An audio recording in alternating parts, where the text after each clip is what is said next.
Hello, everybody. Welcome back for another chapter of Align Your Health. We are in chapter 7 of the book, and today we are going to be talking about supplements. First thing first, in the beginning of the chapter, Dr. BJ says that, and I wholeheartedly agree with him, that I don't think that you need a counter full of supplements. That is not the intended purpose behind supplementation. However,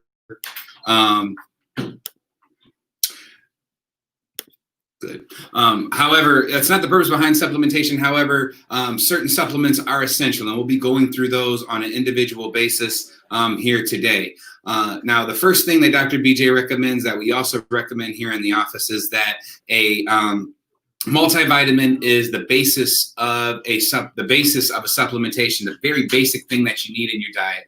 Reason being is because this bridges the gap between your nutrition, what you're not getting in your nutrition, to what you need daily. And a multivitamin is a widespread, or a almost like a shotgun blast of vitamins that you need and supplementation that you need on a daily basis. And we're going to talk about that in a little bit more when we talk about some of the other supplements that you need. But at a very minimum, you need to be taking a multivitamin daily, preferably one that has 2 tablets. Be very leery of anything that says that they can get you an entire day's worth of nutrition in just 1 tablet.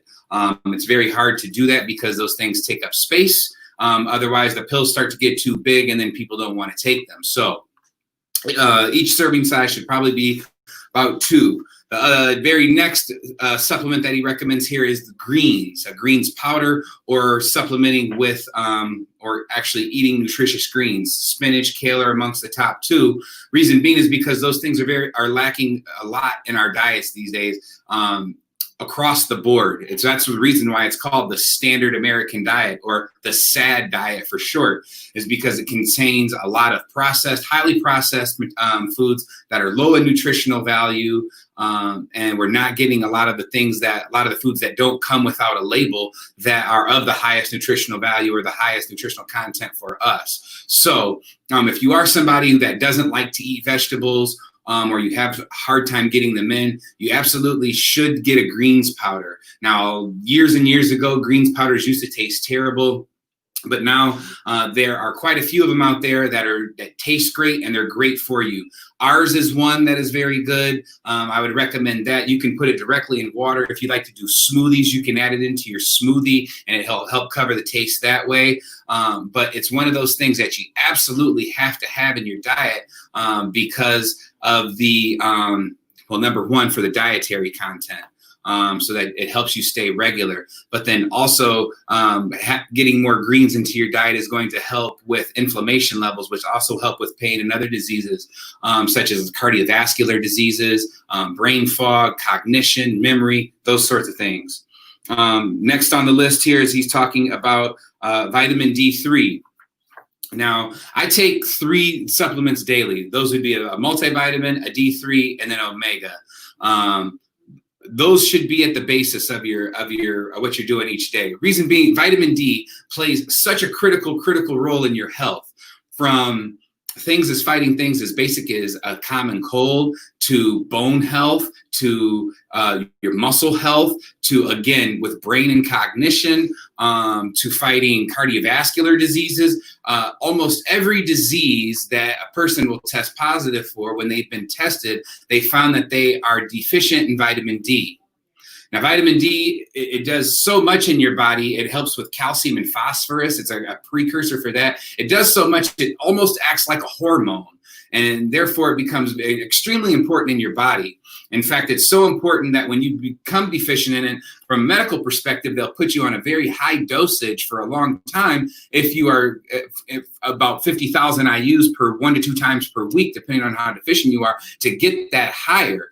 Now, the problem with that is that you want your vitamin D to come from either a whole food source or something that's been processed through an animal. Like, for instance, ours comes from sheep's wool, because it has to go through a medium. If you're not getting it from the sun, which is the very best way to get it, you have to expose 60% of your skin to the sun for 30 minutes in order to get an adequate dose.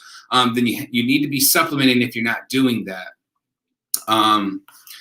But again, the sun is the cheapest way to get it, the best way to get it. You just have to expose some skin and be willing to get a tan as well. Probiotics are next on the list. Now, probiotics are something that we recommend for each and every patient, especially after they have gone through a round of antibiotics. Reason being is because an antibiotic is very good at wiping out all of the bad bacteria that you don't want in your body. They're not effective against a virus, which is what we get sick with a lot. But in addition to wiping out all of the bad bacteria, it also wipes out all of the good bacteria. So what you'll find is if you don't take a good probiotic after you've taken an antibiotic, is that you're liable to get sick again or reinfection within 6 weeks of the original sickness that you had, because your immune system is so depleted, it can't fight and it can't help you against anything that you come in contact with.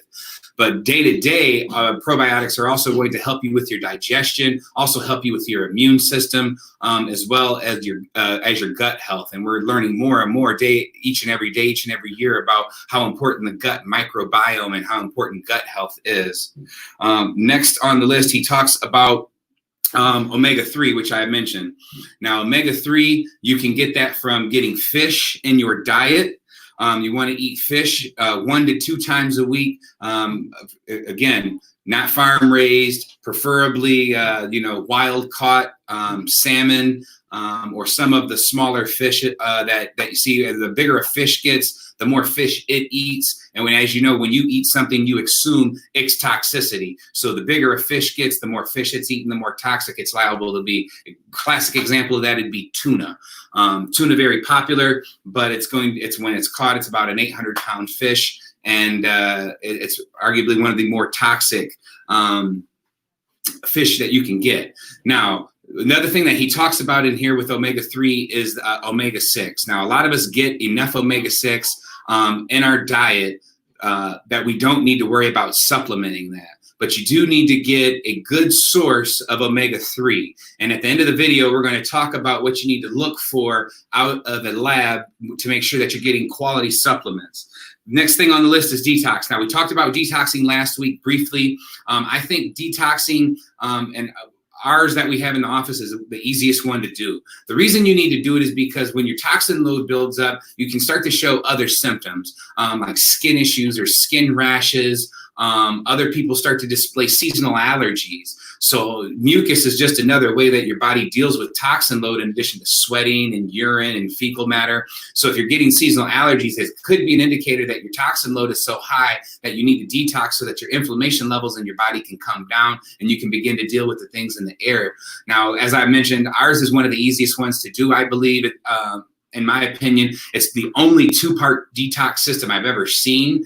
You take 2 pills in the morning before you eat. It pulls the toxins out of the cell. You take 2 pills an hour before you go to bed. It binds those toxins, and then you either have a bigger bowel movement or 1 or 2 throughout the day. It doesn't flush you. It's not a harsh detox, but it is very good and very effective.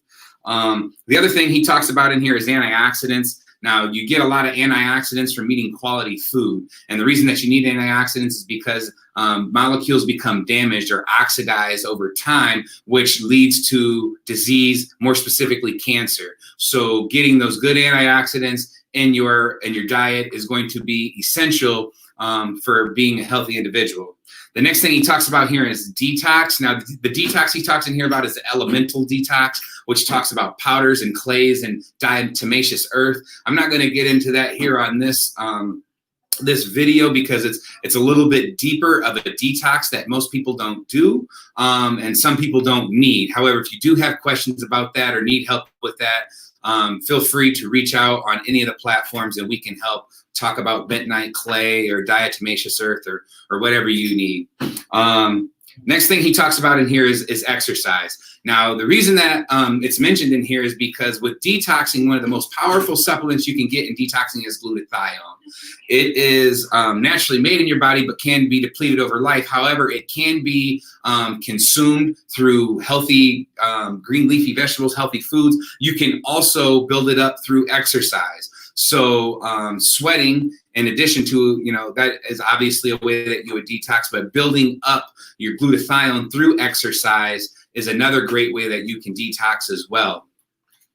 He talks about protein in here, animal protein versus plant protein. If you do go with an animal protein with a whey powder, you want to make sure that you're getting a quality source, meaning that you want to make sure that you are getting a grass-fed protein from a grass-fed cow. That way the fat ratios are good for your body. You also want to make sure that it's sweetened with stevia and stay away from sugar. A lot of sugar they use in those are corn sugars, such as maltodextrin or maltodextrose. And so you want to stay away from the corn sugars, any sugar, and stay away from much as the fillers as you can. You want to stick with a concentrate versus an isolate when you go with protein. Make sure it's whey, and I think that's about the extent of what you want to make sure with protein. Next thing he talked about in here is magnesium. Now, a lot of people supplement magnesium for good reason, because a lot of us are deficient in magnesium. It's hard to get into our diet, but here's the thing. So magnesium is great for muscle contraction, muscle relaxation, not only these big skeletal muscles that we have, but also the smooth muscle of your stomach. So if you're having digestion issues or things of that sort, it can be from the muscles in your stomach. Now, here's the thing. If you're supplementing magnesium, you have to have good sources of calcium, because they're cofactors or coenzymes, which you can get good calcium through green leafy vegetables, spinach and kale, most notably. However, the thing is, vitamin D is a precursor for calcium. So all the more reason to make sure that you're taking a quality multivitamin, because if you're not getting just the basics, you won't be able to assimilate the things that you really need. Last thing that he talks about here is a Beet Complex. Now, Beet Complex is great for energy levels, as well as many other things. Now, when you do B vitamins, they are coenzymes, they are cofactors for each other. So you want to take it as a complex, because when you don't do that, when you do just a B12 or a B6, you'll find that the ratios or the dosage is so much higher, because you can't absorb it, because it doesn't have the other cofactors in there, so your body can't assimilate it properly. So I did mention or forget one other. He talks about CoQ10 in here. CoQ10 is essentially, it's thought of for mostly people who take a statin drug because their body depletes their storage of CoQ10, but it's really for anybody who has a heart issue, or it could be for just naturally anybody as well, because again, it's something that we make. However, we deplete our stores over time, and it's great for energy. Not something that everybody needs to take, but there's definitely, you can get tested out there and see if it's something that you need. Now, we talked about quality. Now, something that he mentions here in the back of this chapter is the quality, and what you want to make sure that you're looking for here is that making sure that the supplement manufacturer is producing pharmaceutical grade products, and it's standardized where it can be, and they're transparent about their testing. So you should be able to go on whichever manufacturer you have for your supplements and look at their testing process and see what it is that they're producing, making sure it's pharmaceutical grade. Organic is obviously going to always be best. But getting quality supplements is essentially going to be very important, because, what I tell patients in the office, I say the reason it's so important is because you and I could leave here right now and go start a supplement company. If we wanted to sell vitamin D, we could do that, and we could leave here and we would have no regulation from the USDA or the FDA. And that's the reason that when you pull generic supplements out of Walmart or GNC or Walgreens or whatever, and when they've been tested, they found that they have a lot of fillers like sawdust. The dosage isn't what they said that it is on the package. So make sure that you're getting your things from a trusted quality lab, and make sure you know what you're getting. So if you guys have any questions, you can always feel free to drop a question or a comment below, and I'll do my best to answer it. I see Renee has a few questions here. Doing great. I agree with you. Everybody should read this book. There's been a lot of it that I haven't talked about on these videos. That is still great information. So again, if you guys want or need this book, drop a comment and we'll get it for you. I hope this has been helpful. I'll see you guys next week. Take care. Love you guys. Take care.